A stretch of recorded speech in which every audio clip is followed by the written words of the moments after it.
It was not gold. It was not oil. On that morning in Burkina Faso, the young captain did not pour treasures of the earth into his people's hands. He poured life itself, 150 tons of shimmering fish, cascading into rivers that had long fallen silent. Soldiers stood guard. Villagers wept and cheered. And across the world, cameras caught what looked like a miracle. To the west, it seemed reckless. Why would a poor landlocked nation waste scarce funds on tilapia and catfish, when hospitals needed medicine and roads needed repair? Yet to those who understood Captain Ibrahim Traoré's vision, the answer was sharper than steel. Food is power, and survival is sovereignty. This was not a stunt. It was a declaration that Burkina Faso would no longer beg for its daily bread at foreign ports. That dignity would flow again, not from foreign aid, but from its own rivers. So we ask, was this madness, or was it genius? Was it only fish, or the seed of a revolution? Stay with us, for this is not just another story. It is the future our ancestors dreamed of. Subscribe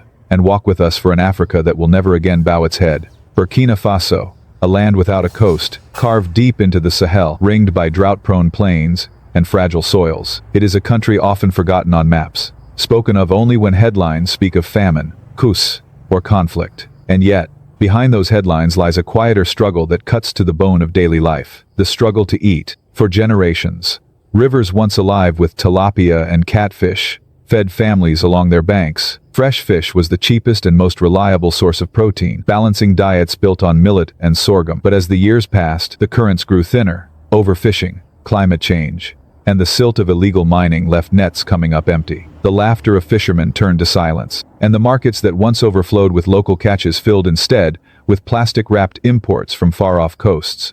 By 2019, the truth was stark. Out of nearly 186,000 tons of fish and seafood consumed in Burkina Faso, only 13.5% came from within its borders. That meant over 86% more than 160,000 tons arrived frozen from ports in Ghana, in Côte d'Ivoire, in faraway markets that had little to do with the rivers of this landlocked nation. Each truckload that crossed the borders was a reminder Burkina Faso was dependent, vulnerable, and at the mercy of external suppliers. This dependence carried a price far greater than the import bill. It meant that women in villages often paid 2 or 3 times the price for a small piece of frozen fillet. It meant that children went to bed without protein.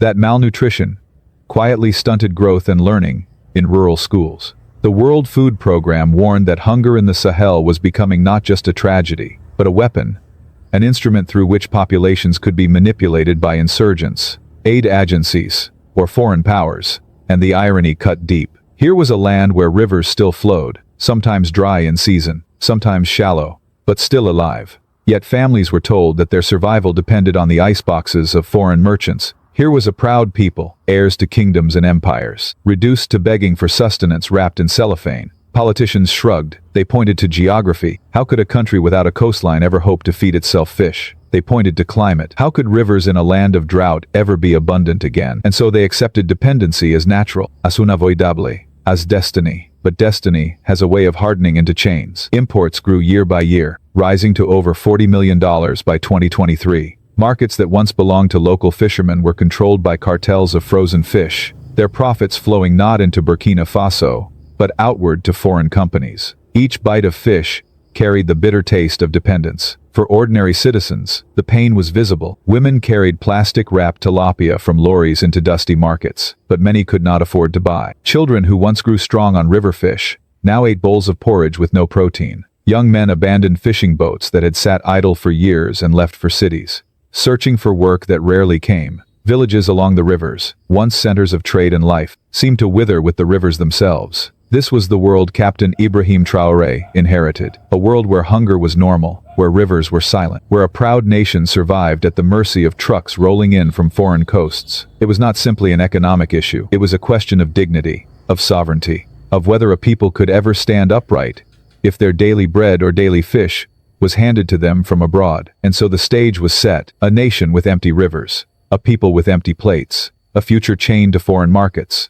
It was here, in this fragile moment, that a young captain began to ask a question no one else dared. What if the rivers could live again? What if Burkina Faso could feed itself? The morning broke with an air of anticipation. Along the dusty banks of the river, villagers gathered, some barefoot, some with children perched on their shoulders, waiting for something they had only heard in whispers. From a distance came the sound of engines, military trucks, and wooden boats escorted by soldiers in uniform. But this was no campaign of war. It was a campaign of life.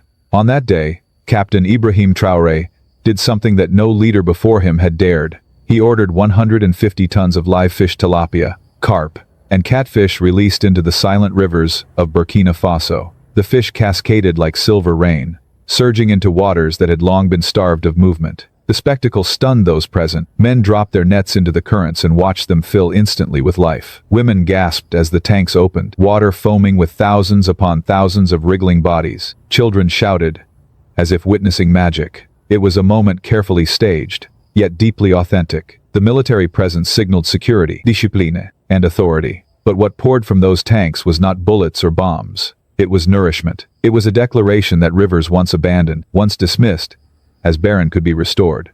To outsiders, it seemed absurd. Foreign commentators ridiculed the event. Why waste millions on fish, they asked, when hospitals lack beds, when schools lack books, when roads are crumbling? Economists in distant capitals called it unsustainable. Some mocked Traoré as a showman chasing applause rather than policy. But within Burkina Faso, the meaning was unmistakable. For decades, leaders had promised dignity but delivered dependency. This act was different. It was not a speech in parliament, not a ribbon cutting at a foreign aid project. It was tangible. It could be seen, touched, caught, and eaten. It was politics made flesh. Politics that swam in the river and sizzled in the pan. The symbolism was powerful. Tilapia, chosen for its resilience and rapid breeding, represented endurance. Carp and catfish, hardy enough to thrive in troubled waters, symbolized adaptation. Each species was chosen with intent, embodying not only sustenance but survival. Each release was a message. Burkina Faso will not starve at the mercy of others. Captain Traoré himself stood on a boat, uniform sharp against the backdrop of villagers and soldiers. Cameras captured his presence, young, defiant, unafraid. He knew the world was watching. He knew critics in Europe and Washington would sneer, yet he leaned into the moment, declaring with his actions that sovereignty was not merely about borders or flags, but about the ability to feed one's people. The villagers understood instantly. For them, it was not an economic calculation, but a resurrection. Rivers that had lain quiet for years now surged with life. Fishermen who had abandoned their trade felt hope stirring. Women who had counted every coin at the market imagined baskets filled with fresh fish once again. Children who had grown up on empty plates laughed as they watched the waters churn. It was more than a spectacle, it was defiance. A refusal to accept that geography and poverty would forever dictate destiny. A refusal to let hunger be the handcuffs of sovereignty. Traoré was gambling. Yes, but gambling not on chance. Gambling on life. Gambling on the conviction that food, once restored, could anchor dignity, unity, and independence. For those who witnessed it, the day felt like a festival, but beneath the joy ran a current of seriousness. Everyone understood that this was not just fish. It was a challenge to history, to dependency, to the very narrative imposed upon Burkina Faso by the outside world. The question that lingered was simple yet profound. Was this a foolish indulgence? A fleeting spectacle soon to fade? Or was it the first step in rewriting a nation's story? In the days and weeks that followed the release, the rivers began to whisper a different story. Nets that had long come up empty started to grow heavy once again. Fishermen who had nearly abandoned their trade returned to the water, their boats rocking with the promise of renewed livelihoods. The change was not abstract, it was immediate, tangible, and visible to every villager who lived along the banks. Women who once carried frozen imports wrapped in plastic from distant ports now carried baskets filled with tilapia, still shimmering from the morning's catch. The smell of freshly grilled fish drifted through markets that had for years been dominated by blocks of ice and stale fillets. Families who had endured monotonous meals of millet and sorghum now tasted protein again, their children chewing on nourishment that seemed to restore not only their bodies but their sense of dignity. The effect on communities was electrifying. Young men who had once left for the cities began to reconsider, as fishing once again held the promise of steady income. Mothers spoke of school fees paid from fish sales. Elders, sitting beneath mango trees, recalled the return of birds and crocodiles to riverbanks that had been lifeless for years. For the first time in decades, the rivers were alive, and with them, the villages too. But as local pride swelled, the outside world reacted with skepticism and even ridicule. International newspapers ran mocking headlines. Burkina Faso gambles on fish spectacle.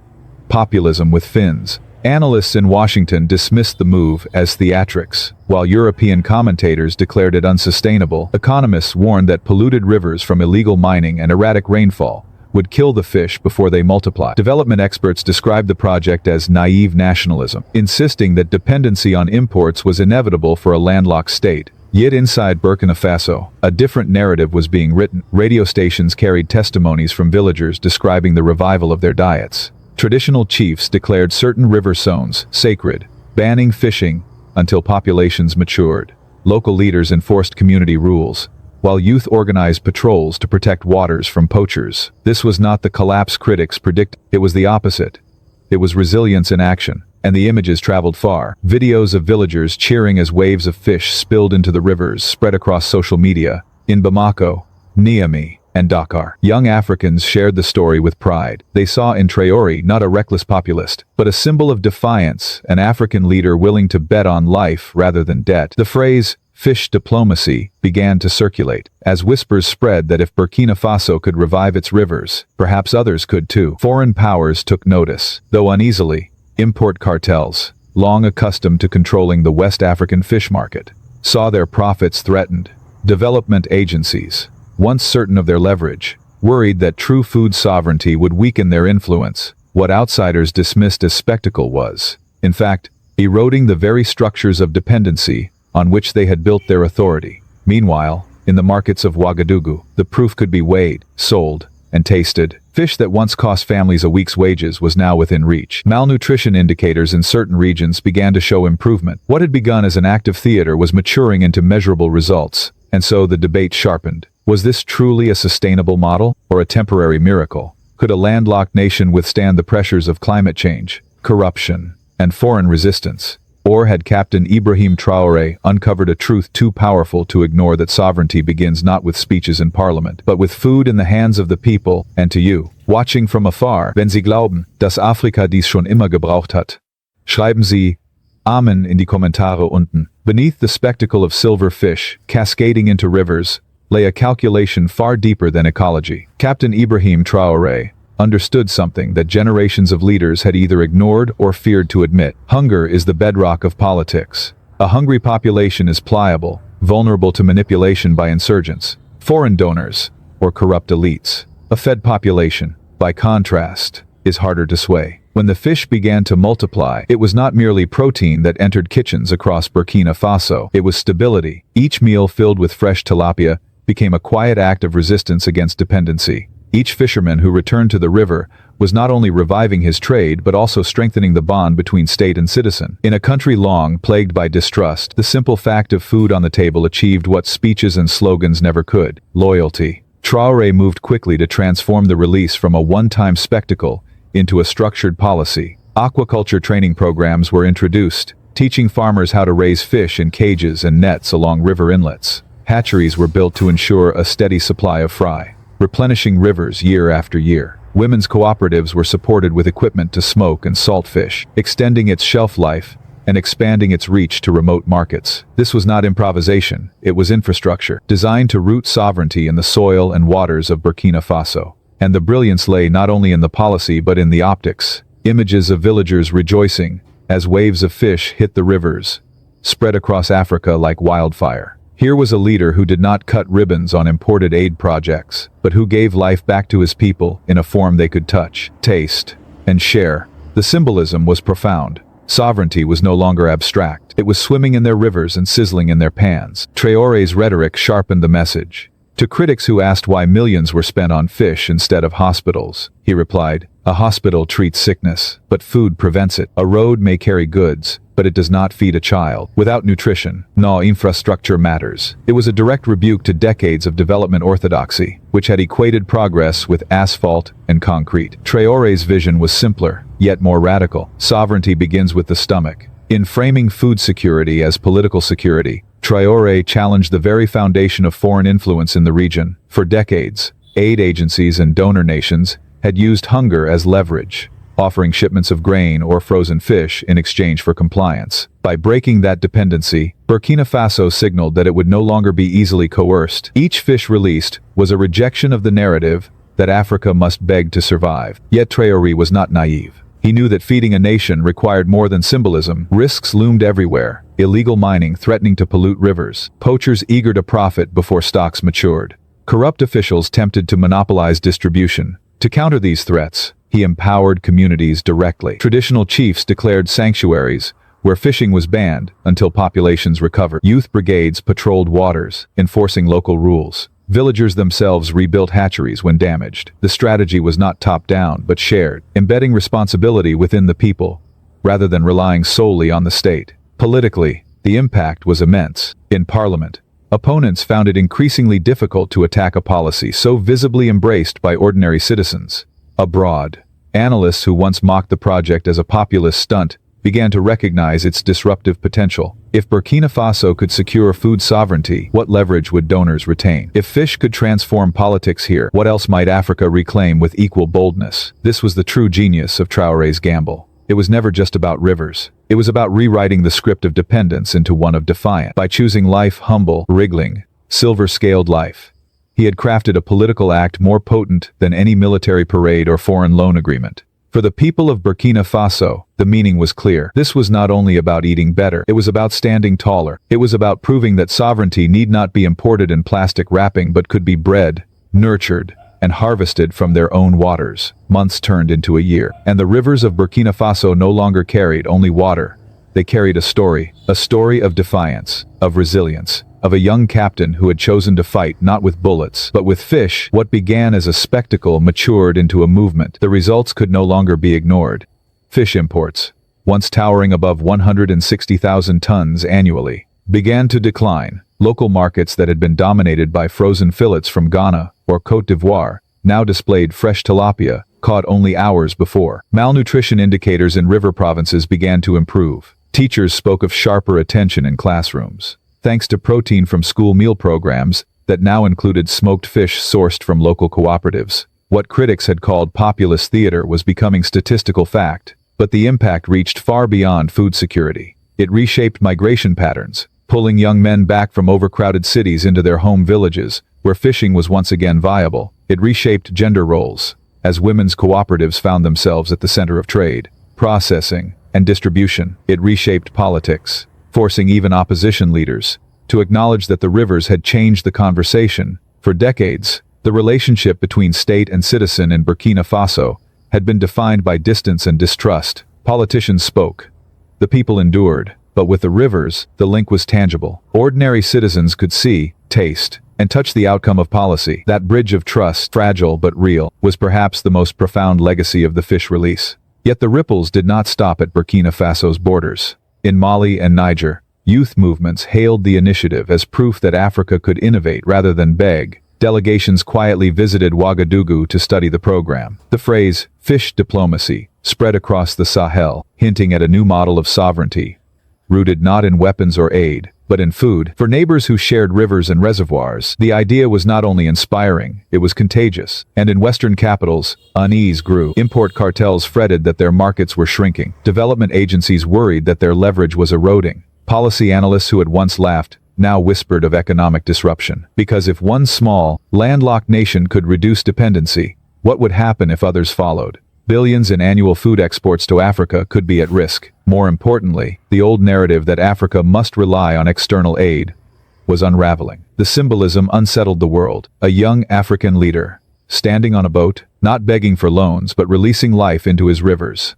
Such images cut against decades of stereotypes. They forced uncomfortable questions. What if sovereignty could be reclaimed not through debt, but through dignity? What if food could succeed where diplomacy and development had failed? For Americans and Canadians watching from afar, the story carried echoes of history. The United States has faced its own reckonings: the Great Depression, when hunger stalked millions; the Dust Bowl, when farmers lost faith in the land; the Civil Rights Movement, when dignity was demanded as fiercely as bread. In each era, food and justice were intertwined. Perhaps that is why the story of Burkina Faso resonates so deeply. It is a reminder that sovereignty is not an abstract ideal. It is as real as the meal placed before a child. And so the question extends beyond Africa. If fish could shift the destiny of Burkina Faso, what else might be possible if nations dared to act with equal boldness? Could rivers be reclaimed across the continent? Could food sovereignty weaken the grip of foreign debt? Could dignity, once restored, ripple outward into every sector: health, education,